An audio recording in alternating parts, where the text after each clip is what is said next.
What's going on, Pokemon Go trainers? Welcome to episode 106 of Lured Up, the podcast where we take Pokemon Go way more seriously than we do ourselves. Lured Up is part of the Pokemon Professor Network, and today is Sunday, November 24th, 2019. I'm your host, Ken Pescatore, joined by my co-hosts, Adam Tuttle and Melissa Pescatore. Melissa's back! Hi! Yay! We're all here! The family's back. You know, it's funny because we were getting messages on Twitter and in Discord, like, you know, from the community going like, hey, you know, we really love you guys, but like, where the hell's Melissa? Aw, I love you guys. Thank you guys so much for They're like, for giving not me that the we love. don't love you, Ken, but I'm just saucy. We really I rants. love the sauce. We miss the rants. they love the spice. It's not just the three of us today. As per usual, we are joined by a very special guest, and this week we are joined by Matthew from PvPoke.com. Matthew. What's going on, Matthew? Hi. What's Hey happening? everyone, hey. How are you, dude? I'm so glad to have you on, man. I can't wait to get to know. I'm so excited. Get to know the tool. Yes, dude. PvP is like it's blowing up, and I've been saying it. It's like the volcano is just building and building and building, ready to freaking explode, and we're on that. We're on the edge, the precipice of this whole thing blowing up. So I'm super excited, and we'll get to that in just a minute. But first, let me run down today's show. After we get to know Matthew from PvPoke, we're gonna have some conversation today. It might get a little heavy at the end, but we'll get through December Community Day. What to look for. This is going to be this double recap event. A lot of stuff to go through. Tons of info. I've got a couple bits of miscellaneous info. We're going to do a Terrakion raid guide and battle party as we prepare for the next Tier 5 raid boss. And then I do want to have a serious discussion at the end of the show. I'm going to rant a little bit on COPPA. This is the Children's Online Privacy Protection Act that has the world of YouTube freaking shook up right now. And it's worth talking about and using the platform to advocate for what's going on so everyone can get informed properly and not kind of be misguided by all this crazy information that's flying all over the internet. So we'll kind of try. I'll do my best to set things straight in rant format at the end of the show. But first, let's get to know Matthew, man. So we had you on the original PvP Creator Roundtable months ago. It was an awesome panel. Poké Battler was on there, Zionic. Like, it was just a really good group. And from that point forward, I've been an advocate for your tool, giggity, and the and the website because it's just been a fantastic resource for battlers. So why don't you introduce yourself? Let us know where you're from, and tell us about the website and the tool. Yeah, I really appreciate it, Ken. I'm Matthew. I am the creator and developer of PvPoke, which is a website for resource for Pokemon Go PvP. I live in Minnesota. That's a quick summary. So Minnesota. So it's like, look. Okay. But what team are you from? What Or team? like- What like team? what team are you I'm on? Mystic. Okay, Team Mystic. Awesome. Team Mystic. And what's your favorite Smart Pokemon? boy. My favorite Pokemon is Blaziken. I have a really Yes. sweet spot in my heart for Gen 3.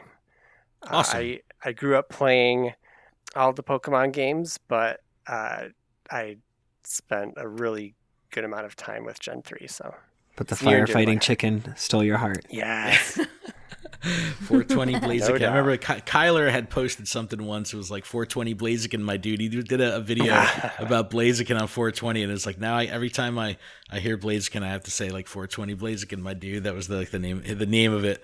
I caught a but Torchic that was 666 today. That was cool. ooh, the evil chicken. It's the devil chicken.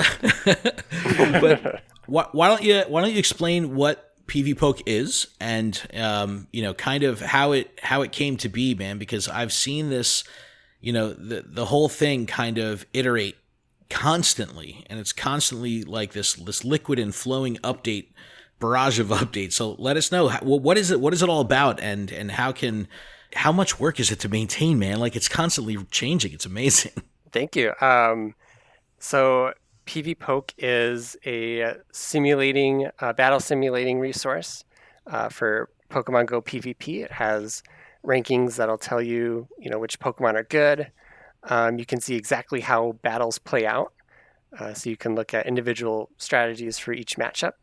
And you can also do things like play simulated battles against a bot or do some pretty crazy simulation stuff to see, like how to build a team or things like that. help me understand, because what does it really mean to be an open source tool? Because I noticed that you link to GitHub and you pretty much have all your stuff out there. So what does that actually mean as from a developmental perspective and for other developers out there with the tool? Yeah, that was a big decision early on. It's kind of interesting how that came about. So the site is written in JavaScript, which is a client-side language, which means anybody who accesses the site could, right-click, view source, and see all the code. And there's various stuff you could do to obfuscate stuff and kind of hide it and protect it. But it's a bit too much work for me. So I was like, I'll just make it open source. And what open source means is the source code is just out there for anyone to look at, to contribute to. And it's been a really great way for me to interact with other developers in the community and learn stuff. And anybody could come in and contribute something, whether it's a bug fix or a new feature. I think it really, really ties in well with the type of community that Pokemon Go has. Yeah, I was just thinking the same thing. That's so fantastic. Well, we kind of see that with the podcast community because, of course there's the, social media is this giant party where everyone gets together, but, you have the YouTube community, you have the podcast community, you have this community of developers. And I think that's really cool because it's like just another niche of community people, like a subgroup of people in the community. Yeah. But what made you kind of combine the web development side of your life and your love for Pokemon? Like, is it that it seems a little juxtaposition there, but it's so appreciated that you decided to bring those things together. Like what motivated you to kind of create a tool to put out there as a resource? Fun fact, this isn't my first kind of fan site type project. I've always loved applying my programming to different things, and I would be absolutely shocked if anybody out there has ever visited this site. But way back in 2013, I made a fan site for Skyrim. That is a dictionary for the fictional dragon language in the game. That's awesome. Wow. If I had known so about cool. that, So sick. I would have used it. Yeah. Melissa put you had to put 100 hours plus in that game for sure. And I never finished it. I'm with you, Melissa. That game just years of my life just vanished. Yeah. I had a whole house that was filled with skulls from top to bottom. It would break the game anytime I opened the door because of the whole. I just filled the whole house with skulls. So that's awesome. Jeez, my brother still plays that. That's serious nerd cred though. that's. And my cousin's husband also plays that very, very actively. He's very active. Excellent. Great freaking That's game, awesome. man. It's a great Timeless. game. But all right, Yeah, so that's Anyway. cool, man, because it's using that I guess, you're a nerd at heart, as far as what you're into, as far as what you like. And that's fantastic that you're able to push those two things together and provide, because I don't know, I get the vibe from you that you're just you're kind of someone that just likes to share information and get and help. We work with a lot of people that have that kind of that attitude towards sharing information. It's pretty cool. Yeah, the community is just so wonderful, and everybody is so open and willing to help one another. And back around, this would have been, let's see, late 2018. I was really thinking about doing something for Pokemon Go. And by that point, there were a lot of existing resources out there. There weren't a lot of gaps for a developer to come in and say make an IV appraisal tool or raid counters, things like that. But when PvP came along, there was suddenly this big hole of like, well, I could maybe do something here. And that's kind of how it started. See a need, fill a need. Well, dude, it's the PvP community has blown up, and I remember working with PvP creators even like months ago and saying like, look, we understand that the audience or the amount of people that are really into this or looking for this information may not be as great as people looking for raid information, but the veracity of, and fervor that side of the community wants that information is awesome, because that level of passion coming from that, segment of the community it's extreme, so being able to have a resource that they can go to. And what I really like about it is you can customize it to your specific spec outs, whether it's your IVs or your moveset. So what you're putting into the tool is literally a one-off based on your exact setup, which I think is a game changer when it comes to preparing, PvP at a very high level. You know what I mean? Like, you're really, because you're using your own information. You're using your exact IV. And I think that was something I want to talk about, because I almost felt like I was, when I was building a team using the team builder, like I felt like that process itself was a game. And I was like, yo, this is like, he's gamifying the process of gathering data. I was like, because that's really what I'm doing, is I'm going down this rabbit hole of trying to extrapolate data that I can then use in the field in practice at a tournament. But I feel fun. It's fun. Like I'm. That's a really fun observation. I haven't thought about that too much. Back when I was working on the new version of the team builder, there's a little like threat score that appears under the team that you can kind of try and work down. And as I was putting it together, I was like, people like numbers. Let's put a number here. And then it just kind of, like you said, becomes its own game of, all right, how can I make a team that has the lowest threat score possible? And it's very fun. It's an experience in itself, because some people can get turned off by saying, oh, I got to put in this information. Like, you don't have to. That's like an advanced settings breakout.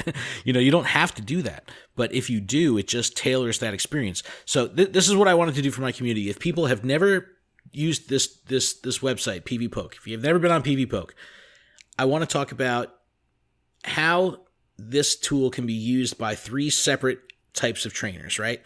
The beginner, the person just getting into PvP, the experienced player, like someone that does like monthly cups, Sylph Cups, or out there competing once a month, and then like the elite trainer that's, crunching freaking numbers and running sims and all that.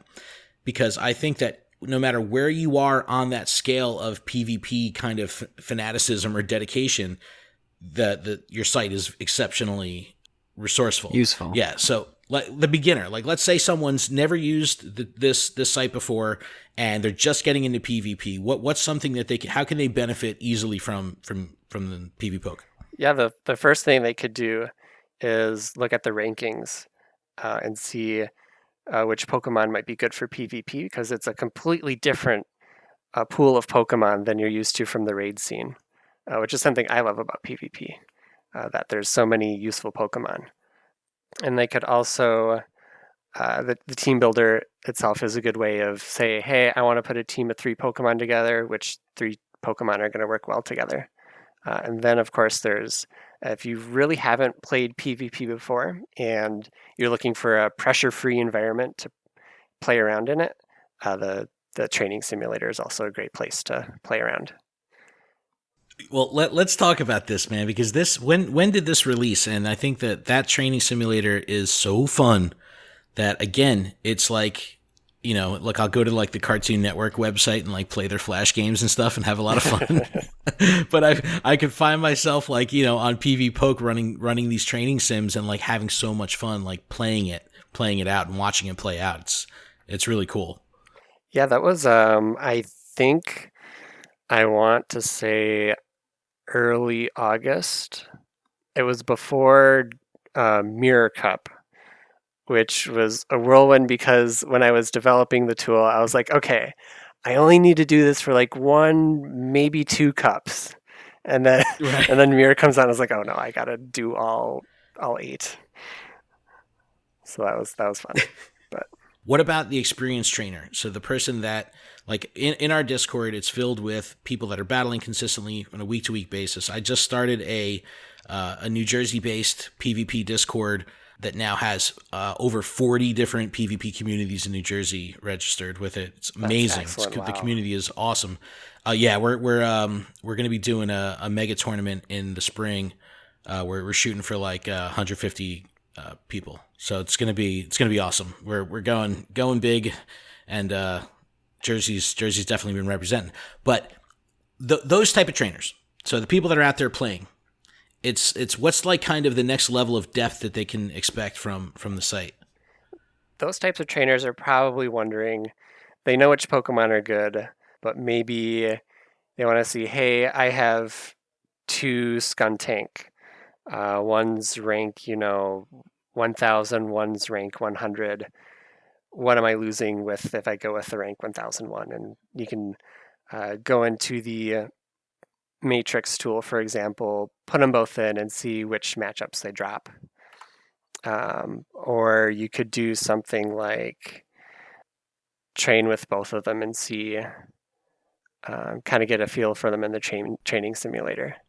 I was in there today, and even when you're putting in like the specific stats of the Pokemon, like it in real time, it'll adjust the CP, the level, so it's all calculated. So you don't have to worry about, especially now that we know what the exact IVs are. It's like it really lets you hone in, and yeah. So if you want to compare different people, different Pokemon on your team, and see what's the best, I mean, you could literally dial that in exactly, which is phenomenal. I did accidentally remove, used to be able to compare 3 Pokemon at a time on the team builder, and can't do that anymore, but gonna try and work that in some way, somehow. So sorry everyone. All right, what about the elite? And here in the show notes, I have the trainer that wants to be the best, like no one ever was, like that, like no one ever was. Like the person that wants to go, put all their chips in and pursue, PvP, fame and glory, like that.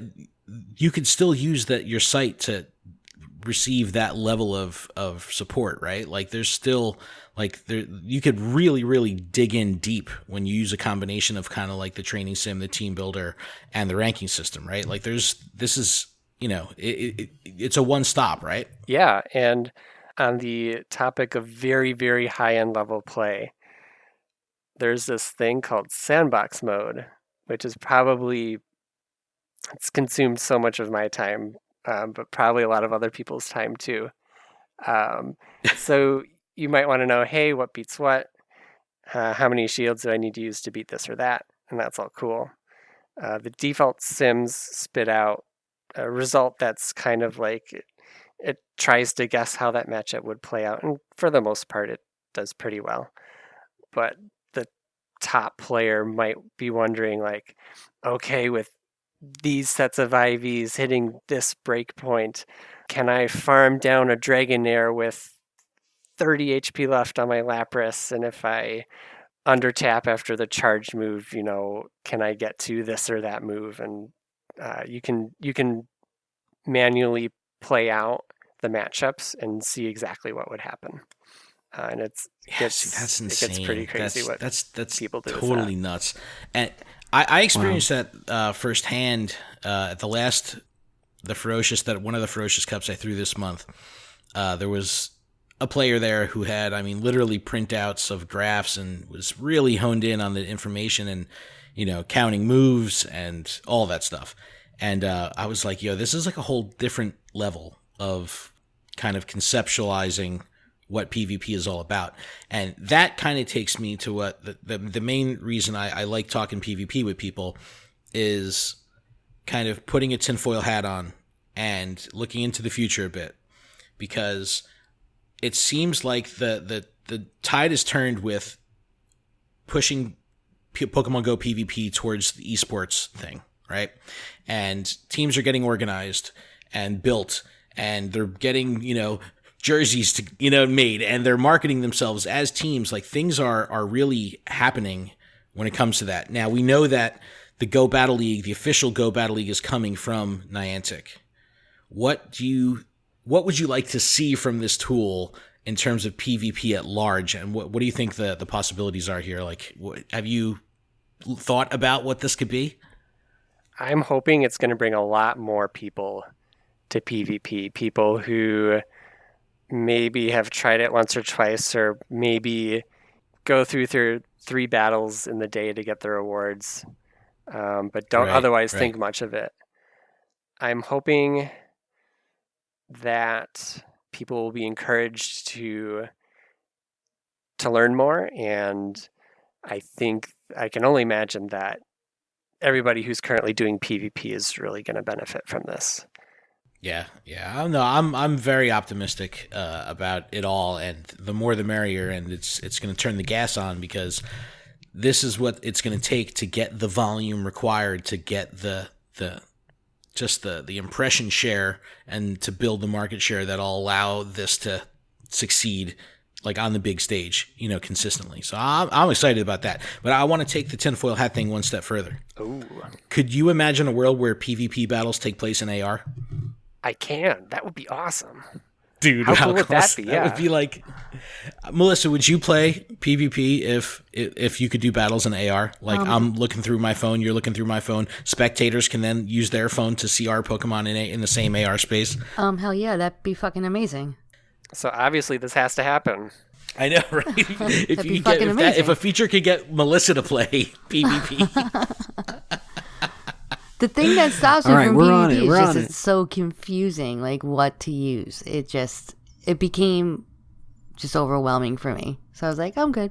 Well, that's what PvPoke is for. Exactly. And literally, I'm sitting here on the website while you guys are talking, like going through the stuff. So Did you do the training scene? You got to try the training when we're not recording. I'll show you the training scene. It's a lot of fun. No, I just clicked on it right now. So well, that's the thing though. It's the paradigm shift of the person that doesn't do PvP, that is used to having these big ass bulky Pokemon that they've invested into and leveled them up and all that. That paradigm shift to again, what's good to use, and that's where I think a tool like PvPoke can come in to really shake things up and make sense of it all. But another thing I want to talk about here is what's so cool about moving away from the Go Battle League. Like, everything with PvP to this point has been powered by third parties. Like the whole thing with rotating metas and all this stuff. Like, this is all outside of the game. This is all fan created. The Silpharina, where all this stuff is kind of culminating, with that whole network and that whole platform, it's, if all these trainers come in because of the Go Battle League, do you think that PvP at large is ready to scale to that degree? Because I forget what it was at the end of 2018. Did they say it was something like 70,000 events took place over the first season of Silpharina? It was something insane. Yeah. But could you imagine if that number was 500,000? Because now that the game shops that are running TCG events through, the Pokemon Trainer Club are now also hosting Pokemon Go events. So you get that install base of people that are running these tournaments, whether they're through Silph or not, jumps because all the game stores are now doing it wherever there's TCG tournaments. Like, I'm just looking at it like that. Like, could you imagine that scale? That switch was kind of flipped on Pokemon side, on the actual Pokemon Trainer Club, where there's integration between Pokemon Go and the training club, Pokemon Trainer Club, where you're now building stats and gaining points to go to regionals like BP and the VGC, or championship points to get yourself to regionals. Like, do you think that PvP is ready to scale? Worlds. Like, I don't know, man. It's crazy. Well, listen, PvP made its way to Worlds once. It's going to do it next year. Well, that's the thing, though. It was an invitational. There was no build up to that. I mean, it was freaking awesome that it happened, of course, but there was no preliminary stuff. There was no season. There was no rankings. There was no regionals. There was no, none of that. That whole infrastructure, though, is already there for the TCG and the VGC. Can they just use that framework to apply that to Pokemon Go? Like, I don't know if it's ready. I don't know. I hope That'd be so freaking awesome. That'd be so cool. We'll see what the Go Battle League brings. I imagine there'll be rankings of some sort. Don't know how in depth it'll be, but well, I hope they do it similar to like the old Pokemon Global Link on through Pokemon.com, where it keeps track of everything, and as you enter these events and do these things, you can go out to your event, you log in and sign in with your, Pokemon Company Trainer Club account at the event, and you do your event. The event host then reports back through Pokemon Company, and you get to see your statistics reflected on Pokemon.com. And that would be a game changer because that's like with Adam. Adam went was played it in the DC Open at Worlds and placed and did well. And now he can log into his Pokemon.com account and see those results reflected in his league card. So, man, it could really change the landscape when it comes to the scale of what PvP can be if Niantic and the Pokemon Trader Club merge up. Oh, it'd be so awesome. But what about 2020, man? Anything you got in the hopper? Anything, any new and exciting things you're looking to do with the site? I pretty much I kind of program on a whim. Like, I don't have serious long-term plans at the moment, but I just kind of do whatever pops into my head at the moment. You almost have to go because that's how the metas work. Like it's just something new every month. So there's quite a bit of busy work involved in just keeping up the rankings and all that. But there's more tools to be made, and we'll see. Awesome. Well, Matthew, dude, thank you so much for coming on the show, man. I hope everyone checks out PvPoke.com. I'll put links in the description to Matthew on Twitter and also, of course, the site and his Patreon. Make sure you please support PvPoke and keep this good thing going because it's a fantastic resource. And if you've never messed around with PvP, if Melissa can use the site, go now. You can use the site. Yeah, Melissa's using it right now. That's why she's so quiet. Right now, and I'm on the team with her. She's like, I have 3 Snorlaxes, all the way maxed out to 1,500. Which one is the fattest? She's doing it right. Where's the fat scale for my Snorlax? This one has yawn. Is it better than the one that has lick? I don't know. But Matthew, of course, I'll put the links everywhere. But where can our community find you and what all the good stuff you got going on? Yeah. You can find me over on Twitter at PvPoke, or I'm also floating around Discord. I pretty much live on the Go Stadium Discord, which is a huge PvP Discord server where they chat, strategy and all that. And my Discord handle is Kakuna Matata 42. I'll definitely put links to that. But everyone, please check out PvPoke and use the tool, utilize it. Let us know what you're using it for. Like, are you using the training simulator? Are you using the team builder? Tag us on Twitter. Let us know. Let's talk about it because I just think that it's a fantastic resource that will make everyone a better PvP player. And that's really what it all comes down to. So, Matthew, thanks again for coming on the show. We really appreciate it. Yeah. Thank you so much, Matthew. Thanks, everybody, for having me. It's a lot of fun. Yeah, awesome. And everyone else, we're going to take a quick break. When we come back, we're going to talk about December Community Day we have coming up. We've got a new Tier 5 raid boss. We'll do a little battle party, whoop, whoop. And then I'm going to get salty as hell and talk about COPPA.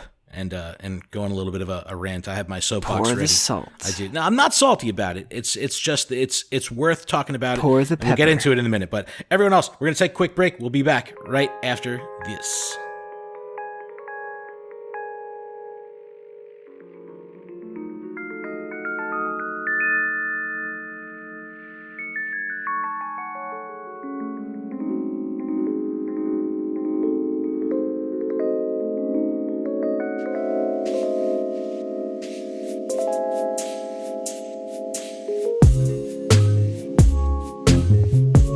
And we are back from our break.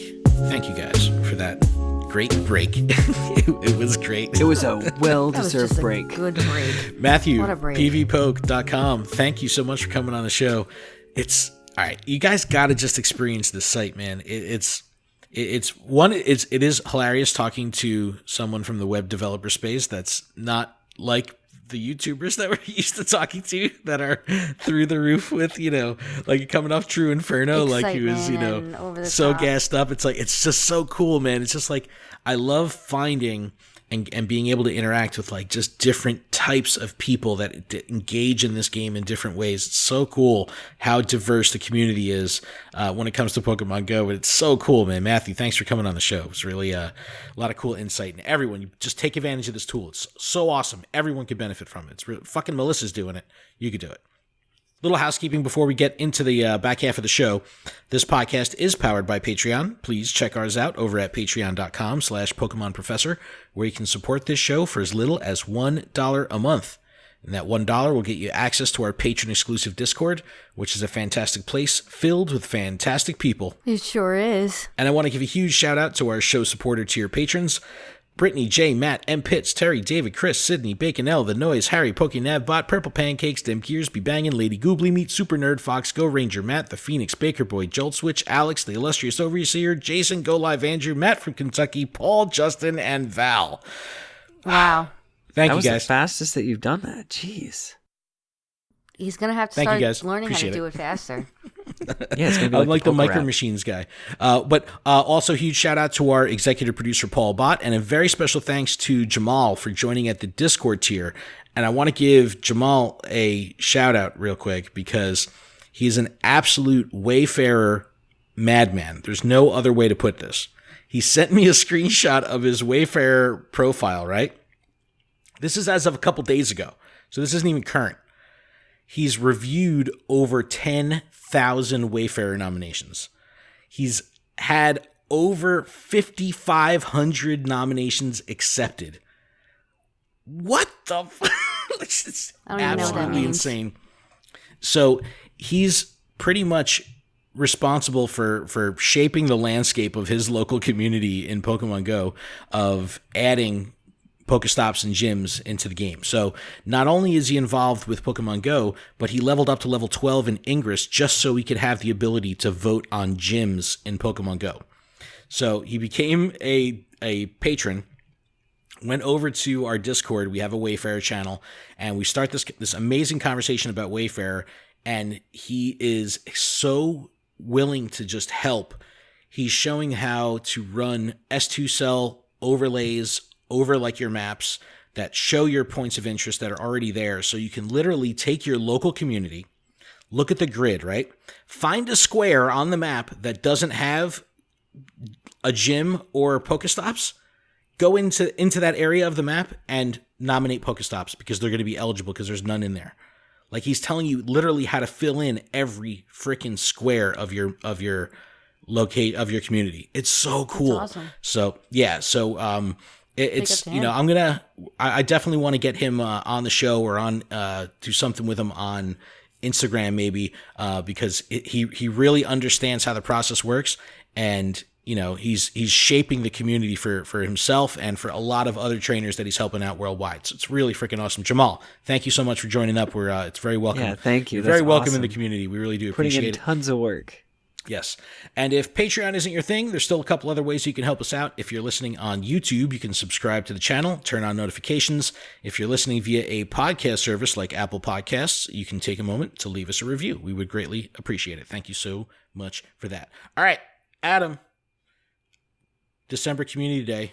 Are you ready to run through this for us? There's a lot of shit. All right, No, Blue, it's 42. Look, Sit. it really is a lot. Hike. It really is a lot. But you know, I'll It is a jump lot. in and keep things on track because there's a lot of info to go through here. So, Saturday, December 14th, this is all coming from PokemonGoLive.com, from 9 a.m. to 9 p.m. local time, appearing more frequently in the wild, is going to be all of the 2019 Community Day Pokemon. Totodile through Chimchar. Appearing in raids, all 2018 Community Day Pokemon, Pikachu to Cyndaquil. That's And they're cool. also going to be hatching from eggs as well. In combination, it's a combination of the 2018 and 2019 Community Day Pokemon. Right. I'll put the link in the description and it'll show you exactly what Pokemon It is will be a hatching there. gauntlet of just Community Day Pokemon. It's so awesome. Are they going to be released with the special move? Okay. Well, you can evolve into it, but yes, the Eevees and the Pikachus will be, yes. Everything. Yep. Pikachu will So have it's salt. all coming back. So Delibird will awesome. have present. No. I just, Are you so excited that Delibird it's getting is so coming, close. dude? I am so excited, guys. And then also during the Community Day hours from 11 a.m. to 2 p.m., appearing more frequently in the wild, is going to be 6 out of the 11 2019 Community Day Pokemon. You got Totodile, Swinub, Trico, Torchic, Slakoth, and Bagon. So Saturdays for those Pokemon. ×2 catch Stardust, ×2 catch XP, and half egg hatch distance during like incubators during that time. Right. So make sure you get eggs in incubators if you're holding on to them. This is the time to be hatching eggs. Bank your eggs leading up to the event and then just incubate them during the event hours to benefit from the half distance. Sunday, December 15th, 9 a.m. to 9 p.m. Same as Saturday, 2019 spawns and 2018 raids. Different egg pool than Saturday. So that's the only difference between the days. Yeah, it's just going to be shaken up just a little bit. But for the 11 a.m. to 2 p.m., the actual community hours, appearing more frequently in the wild, you're going to get the remaining 5 community day Pokemon. So you got Mudkip, Route, Trapinch, Turtwig, and Chimchar. Melissa, Trapinch is calling your name in this one. I know.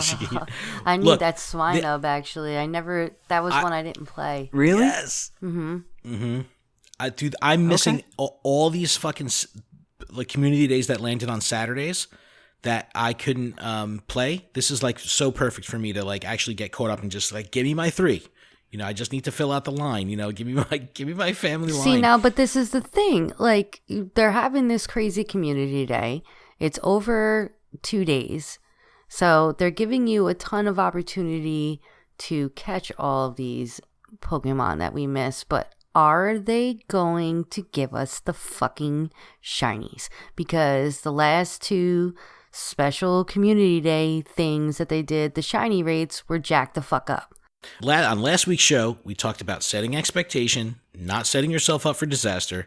One thing they don't mention in the entire release is shinies. Is you may get a shiny. Yeah, that's what they usually say it at all.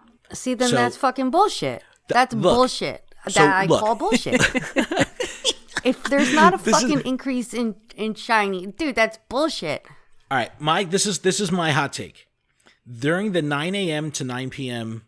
window, the spawns are going to be like crazy, but the shiny rates will probably be 1 in 450. It'll just be an increased number of spawns. Just like, we got plenty of Tentacool now, it's still 1 in 450.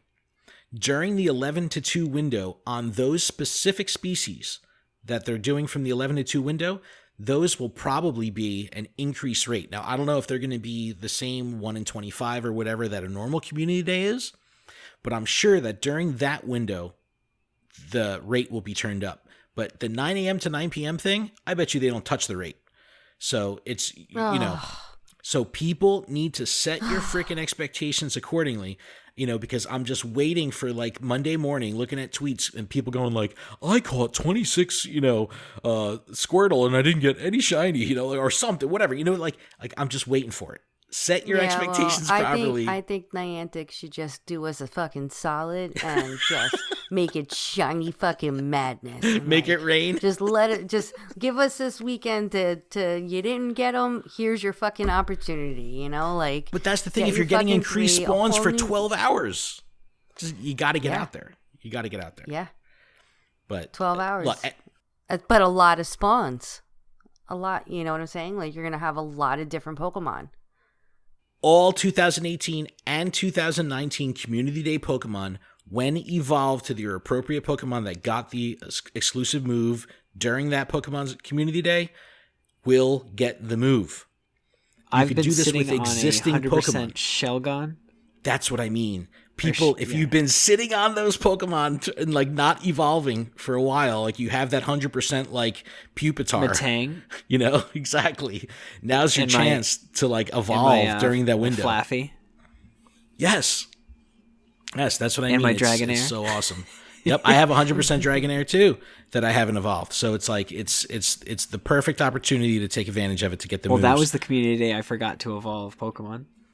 Oh yeah, that's right. That we even reminded you to that day. Right. Yep, remember? Let's not talk about it. It was like you didn't get the text like 10 minutes before. We're like, dude, evolve.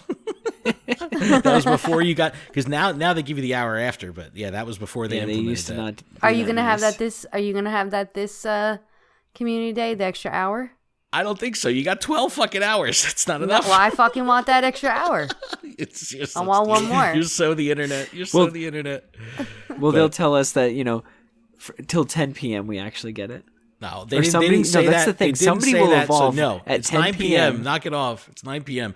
Pokemon Go Hub put together a like priority list of Pokemon to kind of go after. If you're looking for specific things, they kind of put together a list saying like, if you're a raider or a gym battler, now's your chance to get the Smackdown Tyranitars, the Meteor Mash Metagross.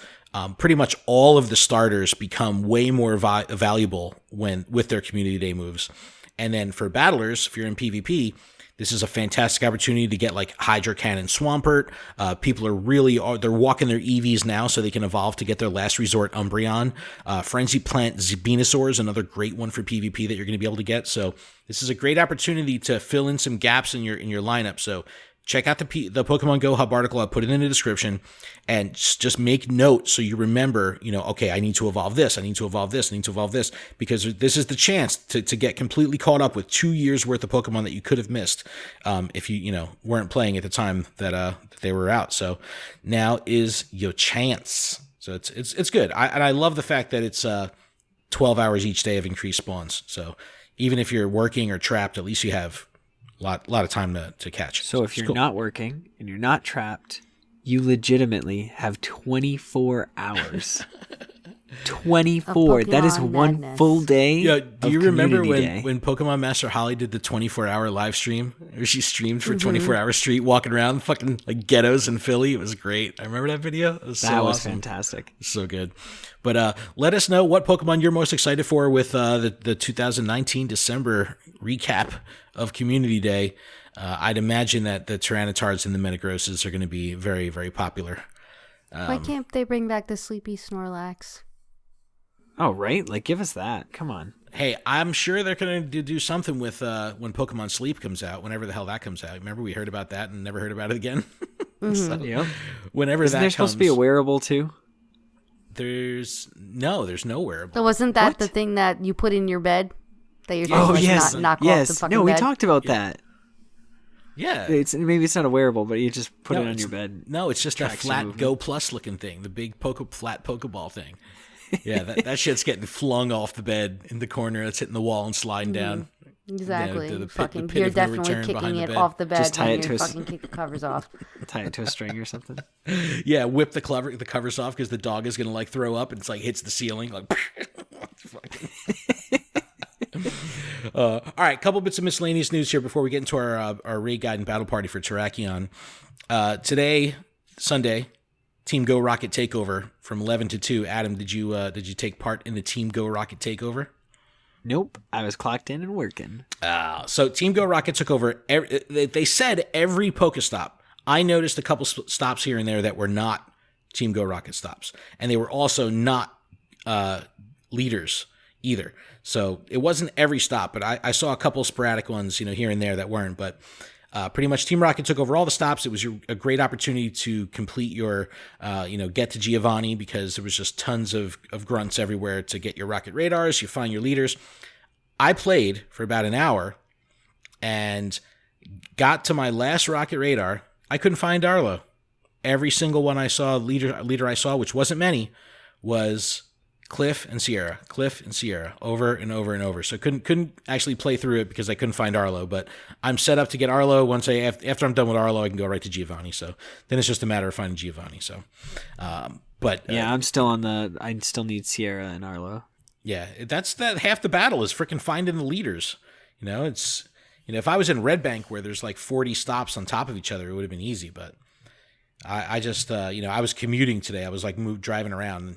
Through all my travels, I couldn't, I was running the rocket radar the whole time. There was no freaking Arlo. That's all I need. Let's see what else. Super Effective Week is wrapping up. Thank God. Adam, any shiny tentacle? So far, no.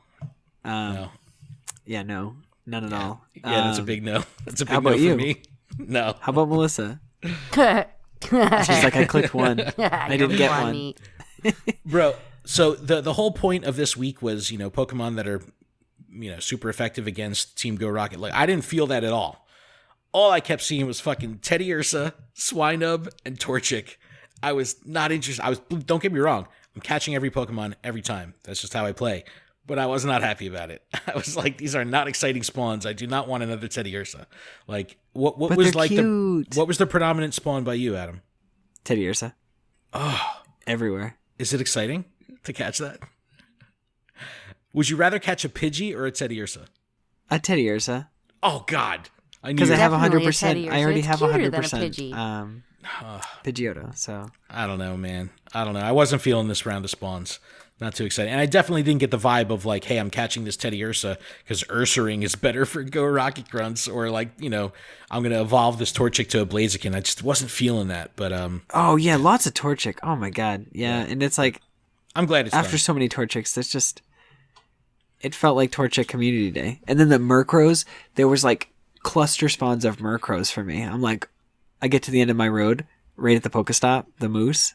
There was 4. I'm like, can I have a tentacle to try to get a shiny tentacle?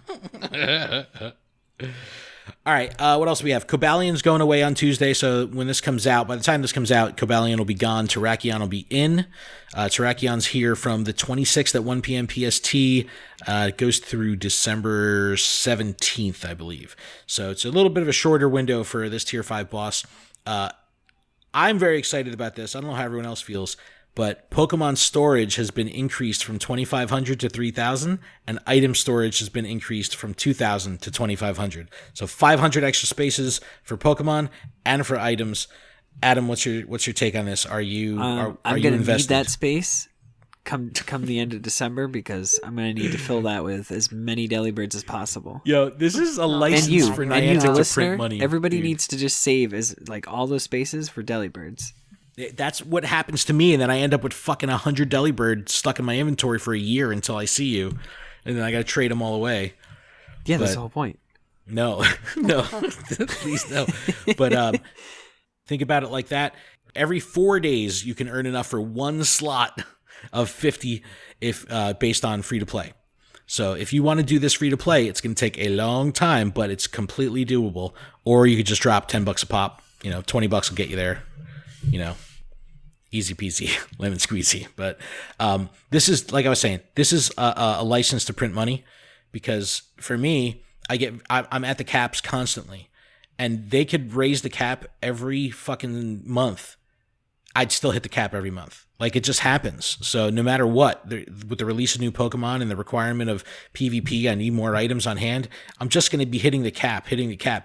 So, you know, it's just a nice roll for Niantic to just keep that gravy train going, because you know, think about it, how smart this is, doing this right before Community Day, where people are going to be catching so many Pokemon. You know what I mean? Of course, that's why they did it right before Community Day. Of course. Of course. All right, guys, are you ready to do a little battle party? A what? I was born ready. Were you? I'm sorry. What was it that you wanted to do? Battle party. Woo! Battle party. Woo! So I want to do a Terrakion Raid Guide battle party. I'm coming from PokemonGoHub.net. Have a handy infographic here from Couple of Gaming. Shout out to Yaya. This is an interesting one, because it's a little over, it's like 4-week swing that we get this Tier 5 boss. It's a rock fighting type, the second Pokemon in the Swords of Justice trio. Because it's rock fighting, it has an exceptionally diverse weakness lineup. So it's weak to fairy, fighting, grass, ground, psychic, steel, and water. Very, very diverse. Like a lot of weaknesses. It's a lot of weakness. I think it has 48,457 CP as the boss. It should be a pretty easy trio, which means that with the right counters and the right weather conditions and stuff like that, it can be duoed. This thing has a shitty-ass defense stat, 192, so that's why it can be, you know, it can be duoed. The movesets it can learn on the fast side, Smackdown and Zen Headbutt. Charge moves it can learn Earthquake, Close Combat, and Rock Slide. Usually there's like a standout, predominant moveset to look out for. Not so much here. It's really going to be dependent on the weather, because, you know, look out for Stab mixed with weather bonus. That's what you really want to kind of pay attention to and adjust accordingly. 100% catch. 2113 at a level 20 and 2641 boosted in cloudy or partly cloudy weather. So 2113 or 2641. Best counters: you could stop after the first one for me. But best counters, Mewtwo with Confusion and Psystrike or even Psychic. Hands down, number one counter here. Yes, Mewtwo's a glass cannon, but the damage it puts out is going to make it, the best. Metagross with Bullet Punch and Meteor Mash or even Psychic. I have a 98% shiny Metagross that knows Meteor Mash and Psychic. I cannot wait to use this thing against Terrakion. Wow. You could also bring Latios, Kyogre, Alakazam, and if you're creative and you've spent some dust, you can use Jirachi with Confusion Doom Desire, an actual reason to use a mythical Pokemon in a raid, which is pretty freaking cool. I've never really used any of my mythical Pokemon ever. So, great opportunity to use Jirachi if you have the right moves. If it's cloudy out, bring fighting Pokemon, Machamp, Hariyama. If it's sunny out, bring Groudon with Mudslap and Solar Beam.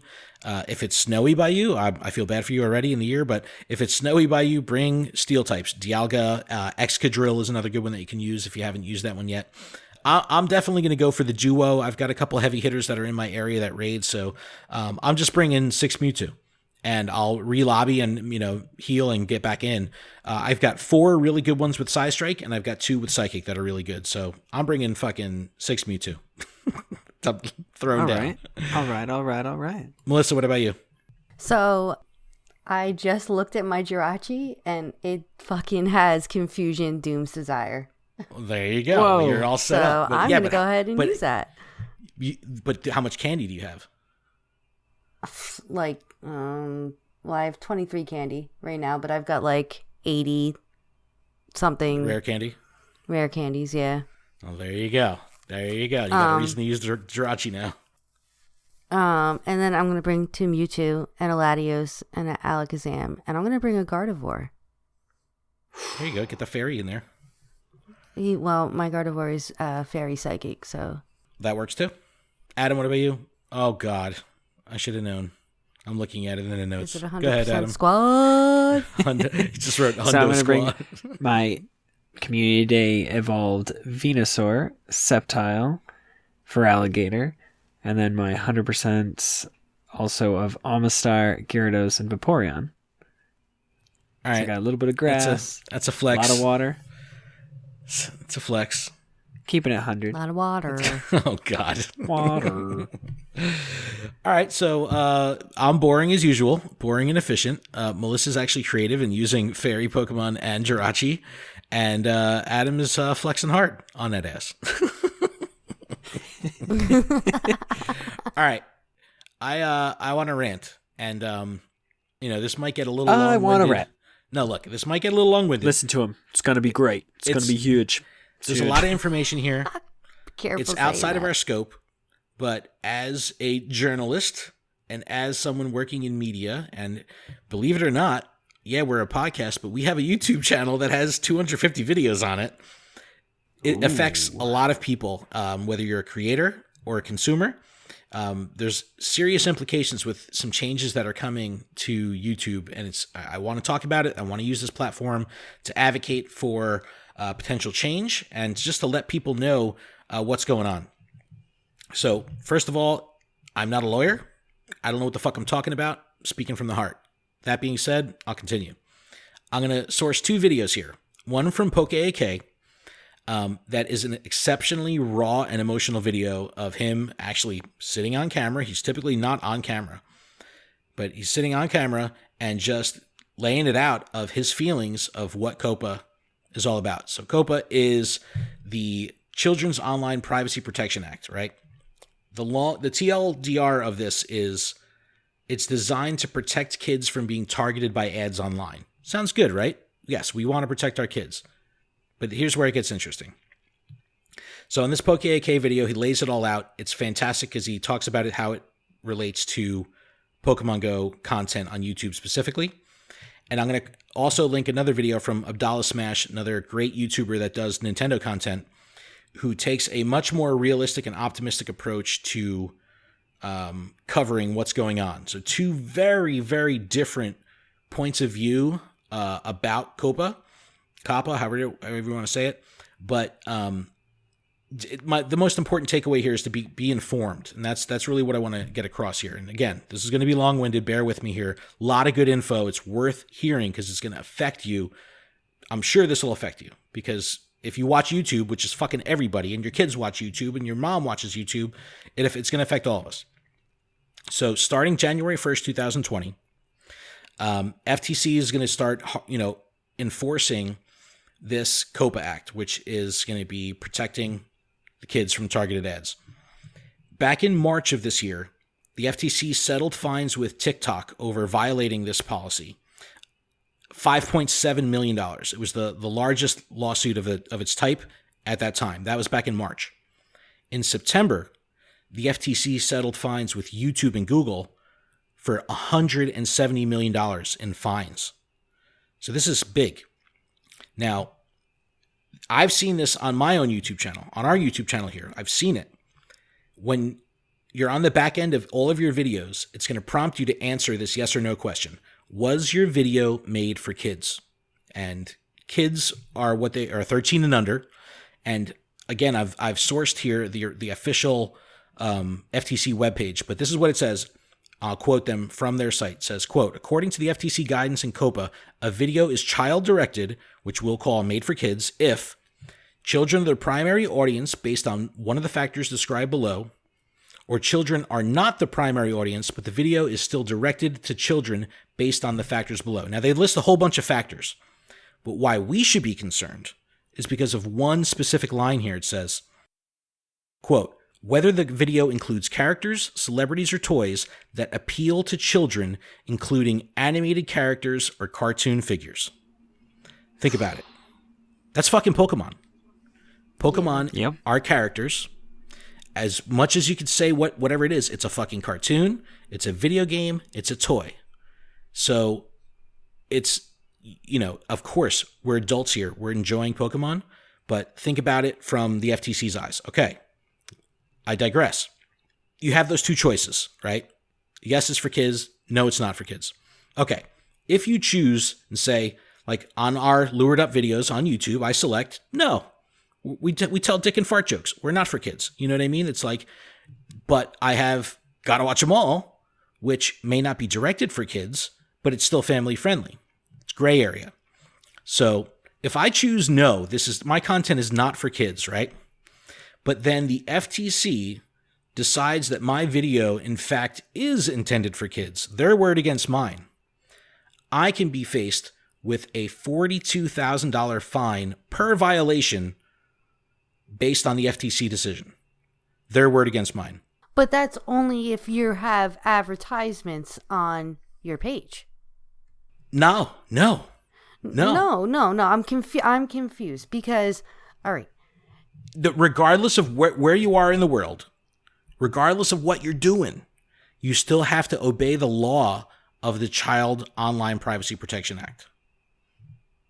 It's still your duty as a creator, as someone that's uploading content, to do this. And I'm going to quote them again. So what are you going to do when the 15-year-old fucking kid who is making content that is definitely not kid appropriate and drawing cartoons and, what are you going to do to that kid? You're going to fucking fine a 15-year-old kid millions of dollars? You remember when Napster was knocking on people's fucking doors? Kids' doors? Hey, are you Magnolia fan from LimeWire? You know what I mean? Downloading all this electronic shit, MP3s, like remember that? It's scary. But okay, our son, 11 years old, has a YouTube channel with 5,000 subscribers, has monetization status. He's got 5 million total views on his videos. It's fucking insane. He could put out a video that is based on Jurassic World, right? And say it's, if he doesn't go into the back end of his video and mark that the video is or not for kids, he could be subject to the same violations. As a consumer, all right, well, let me get ahead of myself. $42,000 per violation. Fucking insane. This is the note that they say on the FTC website. It says, note, as a creator, you know your videos and audience best, and it is your legal responsibility to comply with COPPA and or other applicable laws and designate your content accurately. If you fail to categorize your content accurately, there may be consequences on YouTube. Additionally, there may be legal consequences under the Children's Online Privacy Protection Act or other applicable local laws. They're putting it all on the creator. This is a transfer of liability from the platform to the creator. It's brilliant for YouTube. Fair. To say, hey, don't come after me. YouTube has no responsibility. Exactly. Don't kill the messenger, pretty much. Right? Now, my concern with all this is the subjective nature of this decision. Because I can say all day long, no, my shit isn't designed for kids. But if they decide it is, it's their word versus mine. Guess who's going to win in the court of law? It ain't going to be fucking me. You know what I mean? It's going to be fucking FTC. It's scary. It's really fucking scary. Yeah. So there was a little glimmer of hope. Abdallah Smash talks about this in his video.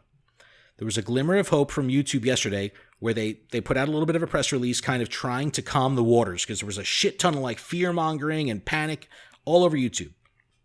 It said, under COPPA, there's no one-size-fits-all answer to what makes a site directed to children. Right away, that doesn't make me feel better about anything. That makes me feel worse.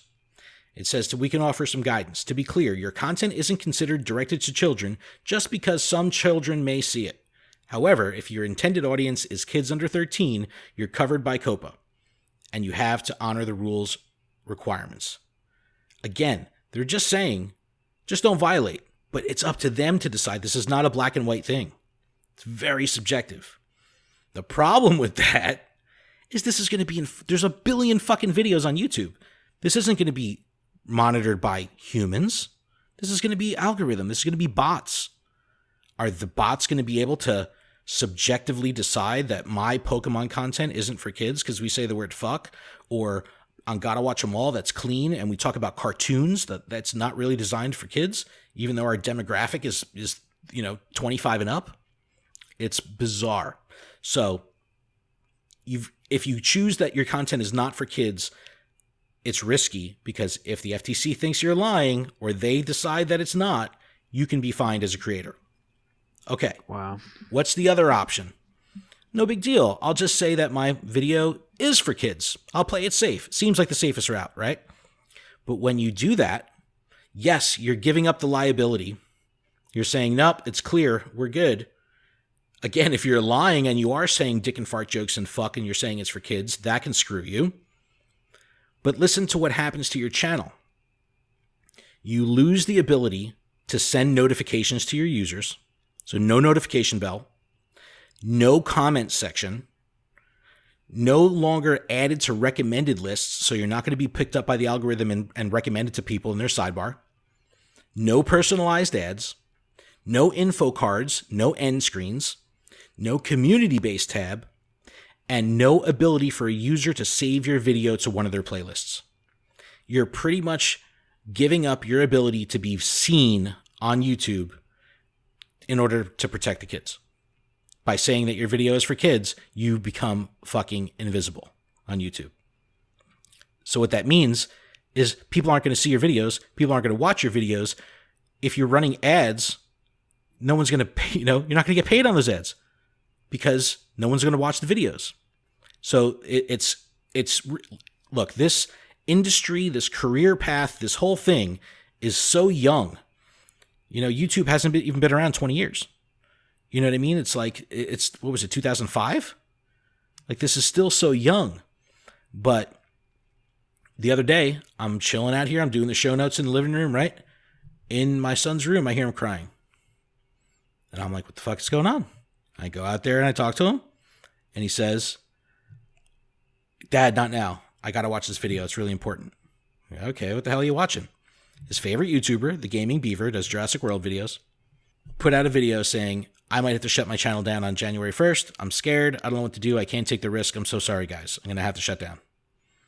There's widespread panic. It's crazy. It's fucking See, now crazy. I wonder if it'll make creators leave the YouTube venue and try and do streaming or do their videos on like their own personal websites now. Okay, good point. You're still subject to be regulated by COPPA. Because someone somewhere is hosting that video, they're liable. So whether it's YouTube or Vimeo... At that point, you just slap the fucking "I'm not for kids" label on you, but you can still promote yourself in any way. Right, but you're losing the benefit of the YouTube machine, though. YouTube as a platform is what allows these channels to grow. If there was no YouTube and it was up to the creators themselves to host their own videos and market, and they still have their Twitters, they still have their Instagrams, they still have ways to drive. It's not the same. Drive to the. What about that? What if they just went from YouTube to Instagram? Well, how does that work? Because what about videos on Instagram when you're doing like live shit like that? What they're pretty much saying is, regardless of platform, whether it's private, whether it's you could own the server. Your server could be in your bedroom. Your server, you have your own website that you're serving and hosting out of your bedroom. There has to be somewhere on your video content, specifically video content, where you can disclose in the metadata of that video that it's for kids or not for kids. And if you don't disclose it, you're liable.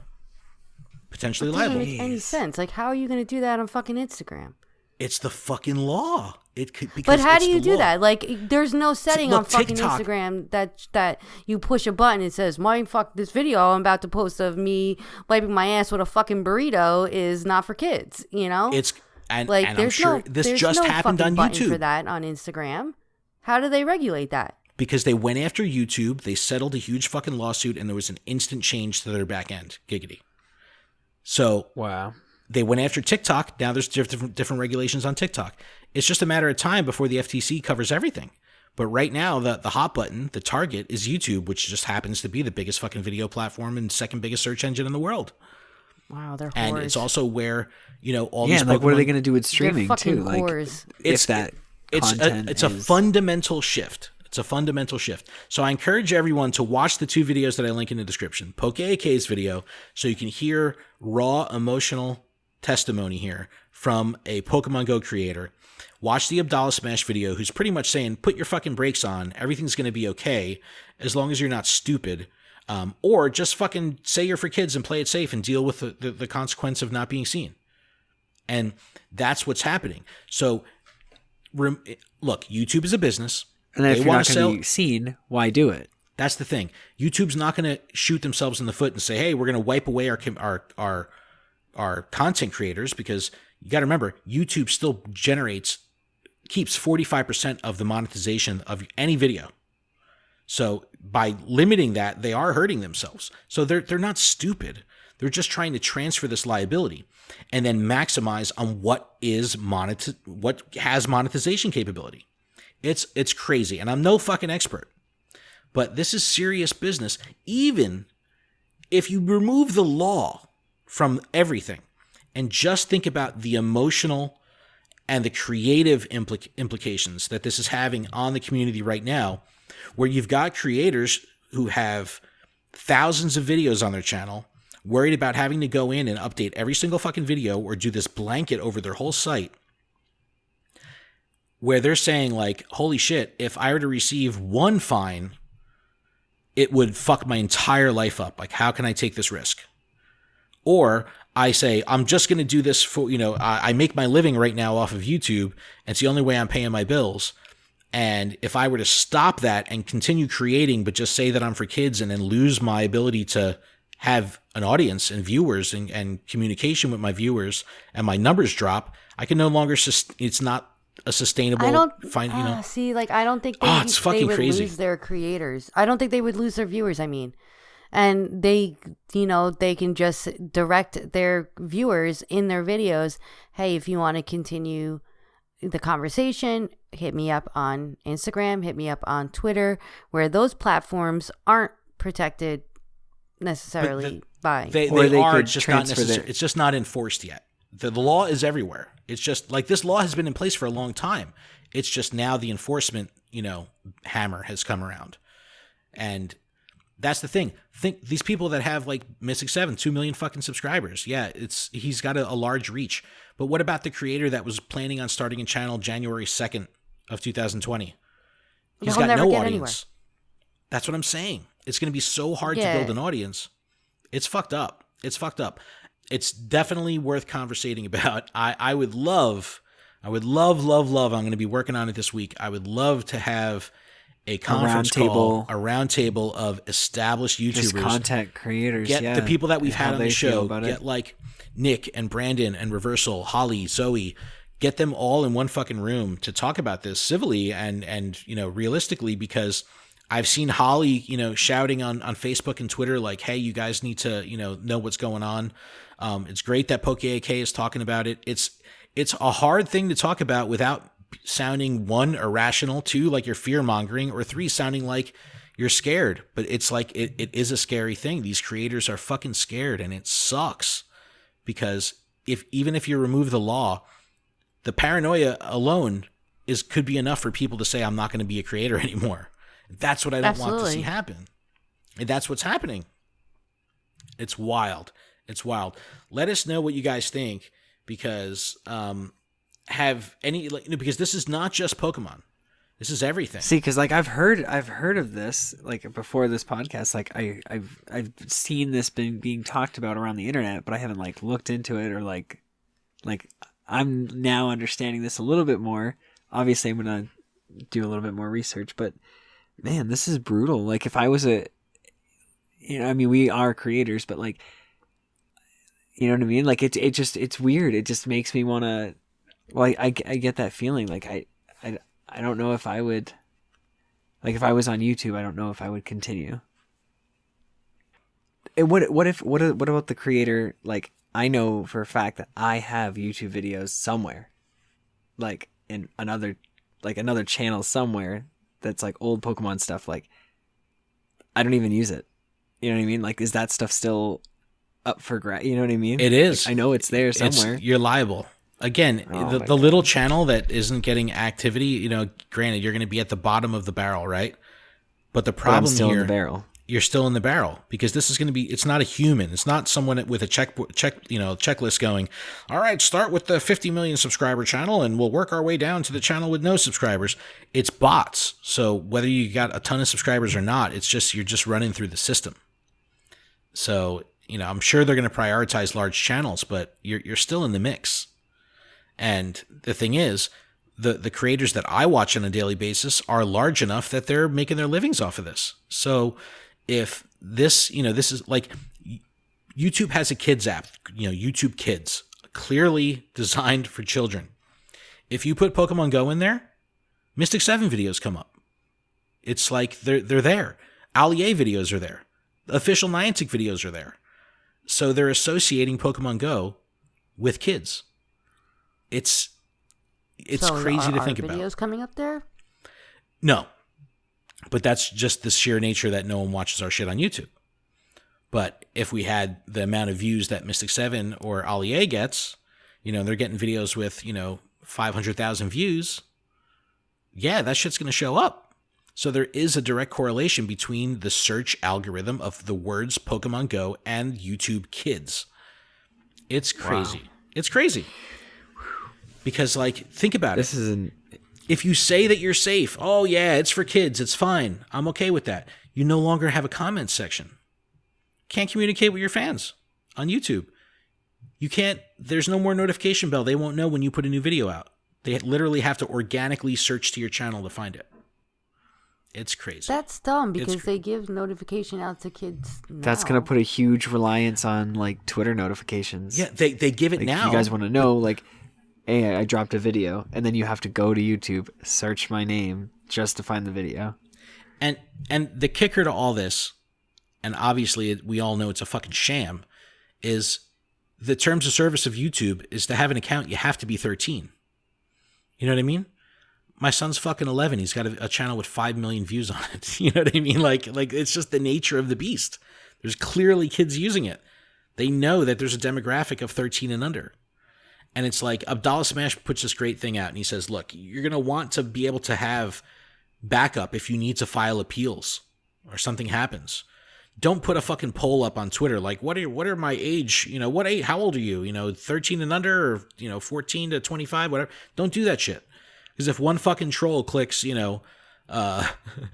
13 or under, you just backfired. And if you keep that in the public domain, that could be used against you. Like, it's a very fucked up space right now.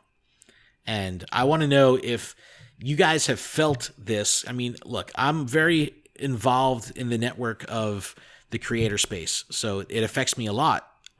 But as someone, out there listening that's consuming content, have you seen your creators talking about this? Have you read about this? Have you seen this happening? Like, do you think this will have an effect on how you consume Pokemon content? I have a sad feeling that this is going to fuck with things. Even if it's not the law, I just think the fear of the law might be enough to really deter a lot of creativity off the map, and I'm concerned about that. So let us know what you think, guys. It's crazy. If YouTube was our only way of getting our media out there, I'd be like, yeah, we're done. Right? I ain't taking that fucking Yeah, chance. and like one violation. I violate every fucking rule. $42,000. 42,000. Like, no, I just don't just have that sitting somewhere. Yeah, but because we curse, though, Melissa, because we curse, we have a little bit more of a thing. Like our things are meta tagged, with that we're adult oriented. It's not designed for kids. This show, but there could, fucking gotta watch them all. Special conditions, and we do push people to come to here if they want to learn about Pokemon Go. It's fucked up, man. It's fucked up. Fuck you guys. Fuck you guys. I'm glad I wanted to curse. It protected us. No, I honestly, like, to this day, like I am so excited about that. No, but it's fucking great. Look, Adam cursed. No, but look, it's definitely a big deal. I've had some fantastic conversations on Twitter about it. A lot of passionate people right now that are, kind of rightfully so, having significant concerns. So let us know what you guys think about it. It's a really heavy fucking topic. And please call in or write emails, something. Yeah. Terry Wolf said he's, he's feeling a lot better. He wants to get drunk and call again. So maybe we'll get Terry to rant about it. But it's... I don't know. Let us know, guys. But I think we can end on that note now that I'm like all fired up. You feel better now? Yeah. You got that off your chest? I do feel better. I don't know if I can sleep tonight. Look, it's the age of information. It's all about advocating for awareness. People need to know what's going on. It's going to affect them. I think it's really fucked up. Yeah, everyone I know that it plays Pokemon Go consumes Pokemon Go content of one shape or another on YouTube, so they're going to be affected. Because the creators are going to be affected. It's going to affect the entire scope of YouTube. Absolutely. It's going to change. What if you're an animator? What if you're a fucking sketch artist that draws cartoons? You know what I mean? And has a YouTube channel about it. It's like, it's like, no, 13-year-olds aren't watching me, but yes, I'm drawing cartoons. It's like, you're going to decide whether or not I'm for kids or not. It's fucked up. It's too subjective. Wow. Scary stuff, man. Scary stuff. But again, you got to be optimistic. Now. And watching the Abdallah Smash video, I felt a little better, but it's still a major gray area. It's really wild. Let us know what you guys think. But we'll end it on that note. On a positive note. With Poké's video, he's going to be on the show in 2 weeks. So we'll get him on to talk about this, especially now that this is kind of a hot topic. But next week's episode, not for kids. Lena the Plug will be coming on to talk about her juxtaposition of adult film career and Pokemon Go. I'm so excited. I bet you I was so ready to have that conversation. On a positive note, I guess it's a question. Why is there no, proper turkey Pokemon? Like, a legit turkey? Good call, Adam. Right? Yo, there's no turkey Pokemon. Why Come on, is there Galar no region. proper turkey Pokemon? You had your chance. There's no shit. turkey Pokemon. There isn't. I'm telling you, when Niantic and when the Nintendo company jumps on my idea of making a generation of all food, there'll be the turkey. There'll be the stuffed turkey. I guarantee the tofu He'll be wearing the little white my gloves on gosh. his hands They'll be and like everything. shotguns. It'll be like kind of like a cooked ditto. turkey, but with the feathers still. He'll be half cooked, Yeah, but half the alive. tofurkey, The little gloves on the his tofu, hand.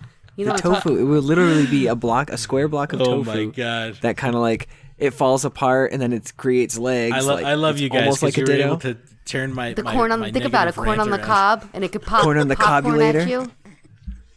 Go ahead, guys. And it evolves into pops at you. popcorn. Oh my gosh. It evolves into telling you. popcorn. It is a popcorn signature move. Oh shit. Yeah, Telling so you. you hit it with Scald and then it pops. Oh, but well, in the Galar region in Gen 8, there's an It's got apple, fire roasted there's an attacks. It's a apple fire Pokemon type because it that's a has dragon. fire roasted corn. Adam, did you see the apple dragon? Apple dragon? Applin. There's a Pokemon that's called Applin. He's an apple. It's a dragon. Yeah, it's red. And then it's shiny version, green. Like, what? I don't understand. I thought it was a ghost. Yeah, it was. So I wrote the Applin doesn't fall far from the Trevenant. Yes, Because brilliant. Trevenant's like a ghost tree. And this is like, honestly, I thought it was a ghost when I first saw it because it said like it stays in the apple or whatever. No, it's a dragon. Like the And description. Yeah, like, I know. saw a great meme. It was a side by side of Applin and Charizard, and it said, "Guess the dragon." It's like Neither. No. no, Applin. It's the fucking apple. No, I know. Just neither of them should, All right, guys. Well, I Well, mean, I that's the guess- show. Thank you so much for listening. Email us at luredup.com. What? You got something else? Well, honestly, the to end on a happy note, I just wanted to wish all the trainers listening happy Thanksgiving. Yes. Oh, be thankful, happy Turkey guys. Day. Be thankful for all our great years on the YouTube channel, and, the content space. Yeah, before Be it grateful all, for all those crashes and years. burns. No, think Yeah. positive. I came No, but in yes, like a everyone, wrecking ball. Yes, Thanksgiving will be a couple days after this comes out. So, yes, thank you guys for everything. We really do appreciate the support. But you can email us, info@luredup.com. You can leave us a voicemail, send us a text or a picture, 732-835-8639. Check out luredup.com for everything we got going on. Check out PokemonProfessor.com for everything that's going on the channel and the network. And guys, I think that's it. I think we did it. We did it. That's a show. Gobble gobble. All right, man. I feel like I need either a cigarette or a shot of tequila. Whew, and I don't smoke both? cigarettes. So We I have guess I'm going to tequila. have a shot of tequila. We do have tequila. 420 bitches. We have 3 varieties of tequila in the house right now. We 3 did. types of Patron. I have about 0. I have some fizzy alcohol, I guess, like some bubbly stuff, but Then we have I'm just vodka. tired. I want to go to bed. Melissa bought 3 different bottles of Patron the other day. I did. 3 different varieties. I 3 party colors. hard, bitches. Try to live my motherfucking All right, guys. life. That's Thank you guys so All right, much guys, for checking go us open out. some packs. Go catch some Pokemon. Keep training, Go. trainers. We'll see you next week. Bye-bye.